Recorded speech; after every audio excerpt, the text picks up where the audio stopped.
Hello and welcome to online classes. I am Khalid Mahmood. Today we are going to study the remaining part of the objective resolution which we read yesterday. So, जो है wherein the territories that now comprises British India, the territories that now from the Indian state and such other parts of India as are outside India and the state as well as other authorities are unwilling are willing to be constituted जो है ये कहता है कि जो भी territories India के अंदर जितने भी इलाके हैं where in the territories that now comprise British India कि जितने हिंदुस्तान के अंदर इंडिया के अंदर जितने भी इलाके हैं जो आज ब्रिटिश इंडिया में शामिल होते हैं British India in the sense जहाँ पे जो है अंग्रेज़ों ने कब्ज़ा कर रखा था है ना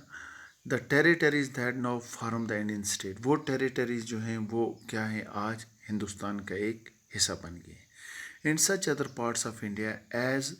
आर आउटसाइड इंडिया और जितने भी दूसरे पार्ट जो हैं जो आज इंडिया से बाहर हैं in the state as well as other territory state और इसकी दूसरी जितने भी इलाके हैं as are willing to be constituted वो आज विलिंग हैं बिल्कुल यानी कंस्टिट्यूट करने में मरकब होने में and to the independent sovereign India यानी तमाम जितने भी इलाके हैं वो आज बिल्कुल ख़ुद मुख्तार एक सुप्रीम पावर इंडिया के साथ जो है इंटीग्रेट हो गए shall be union of them वो तमाम जो हैं वो हिंदुस्तान का एक क्या होंगे एक हिस्सा होंगे उसके बाद है where in the set territories whether with their present boundaries or with such other as may be determined by the constituent assembly उसके बाद यह है ये कहता है कि जितने भी दूसरे इलाके जो हैं चाहे वो इंडिया के साथ प्रेजेंट बाउंड्री जो है आज अगर वो इंडिया का एक हिस्सा है or with such other as may be determined या कुछ ऐसे हैं जिनको हम डिटरमाइन करेंगे कंस्टिट्यूट असेंबली जिनको डिटरमाइन करेगी and thereafter according to the law of the constitution और उसके बाद जो है कॉन्स्टिट्यूशन के कानून के मुताबिक shall possess and retain the status of autonomous वो क्या करेंगे यानी वो अगर वो क्या करेंगे ऑटोनॉमस स्टेटस को पोजेस भी कर सकते हैं ले भी सकते हैं और उसके स्टेटस को रिटेन भी कर सकते हैं ठीक है टुगेदर विद रिसीडिव पावर्स और उनको जो है एक साथ क्या मिल जाएंगे उनके रिसीडिव पावर जितने भी जो है बच्चे खचे पावर्स जो हैं and excise all power and function of government और जितने भी वो पावर्स और फंक्शन ऑफ द गवर्नमेंट जो हैं वो एक्साइज करेंगे and administration save and except such powers administration क्या करेगी उनको बचाएगी और except such powers and function as are vested in or assigned to the union सिर्फ उन पावर्स के बगैर जो उनको यूनियन ने असाइन किया हो सौंपा हो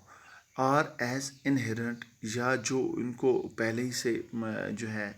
इनहेरेंट जो इसको पहले ही से वरासती मिले हों or implied in the union or resulting therefrom या उनको यूनियन के साथ कोई एम्प्लाइज किया हो एम्प्लाई यानी उसके साथ मिले हो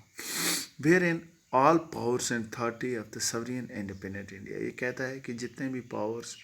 और अथॉरिटी जो हैं इंडिया के सुप्रीम खुद मुख्तार इंडिया के जितने भी पावर्स जो हैं it's constitute parts and organs of the government इसके जितने भी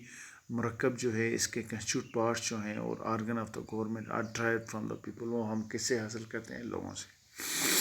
wherein shall be guaranteed and secured to all the people of India ये बोलता है कि हम क्या करेंगे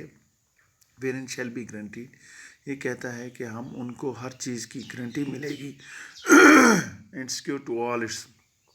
the people of India और क्या करेंगे वो तमाम इंडिया के जितने भी लोग हैं हम उनको सिक्योर करके रखेंगे जस्टिस सोशल इकोनॉमिक और पॉलिटिकल यानी उनके ऊपर जो है इंडिया के जितने भी लोग हैं उनके लिए एक प्रॉपर इंसाफ होगा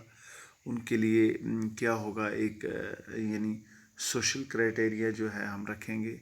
सोशलिस्ट बनेंगे वो इकोनॉमिक और पॉलिटिकल इक्वलिटी यानी सियासी तौर पर माशी तौर पर उनको हम क्या करेंगे एक इक्वलिटी देंगे एक बराबरी देंगे हर लिहाज से equality of status of opportunity यानी हर एक इंसान को जो है एक मौका फ्राहम किया जाएगा उसको यानी उसके स्टेटस के मुताबिक यानी उसको बिल्कुल बराबरी होगी इन बिफोर द लॉ और कानून के मुताबिक तमाम लोग जो हैं बराबर इक्वल होंगे फ्रीडम ऑफ थाट यानी हर एक इंसान को सोचने की आज़ादी मिलेगी एक्सप्रेशन यानी वो कुछ भी बयान कर सकता है एक्सप्रेस कर सकता है बिलीफ होगा यानी اس کو ایک جو ہے پوری طرح سے آزادی ملے گی بلیف کے لیے. وہ کسی پہ فیتھ کر سکتا ہے, کسی کی ورشپ کر سکتا ہے. ووکیشن ووکیشن ایسوسیشن جو ہے, اس کے بعد جو ہے ہر ایک انسان کو کسی کے ساتھ ملنے کی اجازت ملے گی, اینڈ ایکشن کچھ بھی کام کرنے کو ملے گا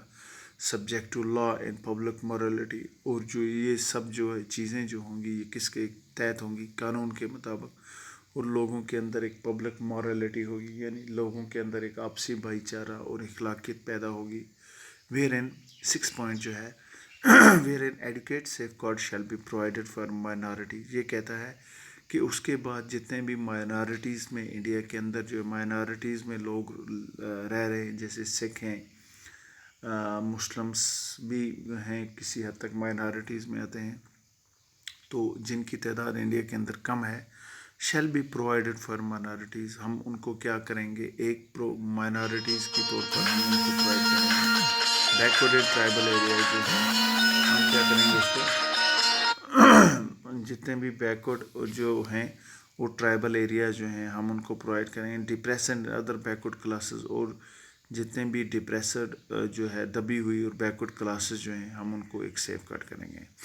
where by shall be maintain the integrity of the territory of the republic. اس کے بعد جو ہے اس کی یعنی پبلک کی انٹیگریٹی اور ٹیریٹری کو ہم مینٹین کریں گے. And its sovereign right on land, اور اس کا جتنا بھی سپریم جو حقوق ہے لینڈ کے اوپر, سی اور ایئر کے اوپر جو ہے, according to justice and law of civilised nation جو ہے. اس کے بعد this resolution was unanimously adopted by the Assembly on January 22, 1947 جو ہے. 13 دسمبر 1946 کو یہ ریزولوشن پاس یعنی کیا موو ہوا, اور جو ہے اس کو موو کرنے میں کتنے دن لگے, 22 جنوری 1947 میں کنسٹیٹیوٹ اسمبلی نے اڈاپٹ کیا. It influenced the eventual shaping of the constitution. اس نے کیا کیا, اس کے بعد جو ہے کنسٹیٹیوشن کی جو اس کے بعد کی شیپ تھی اس کو اس نے انفلوئنس کیا through all its subsequent stage. اس کے بعد جتنے بھی آنے والے اسٹیج جو ہیں اس کے ذریعے its modified version form the preamble of the present constitution جو ہے. اس کا جو آج کا ماڈیفائڈ ورژن جو ہے وہ کیا ہے آج یہ ہے.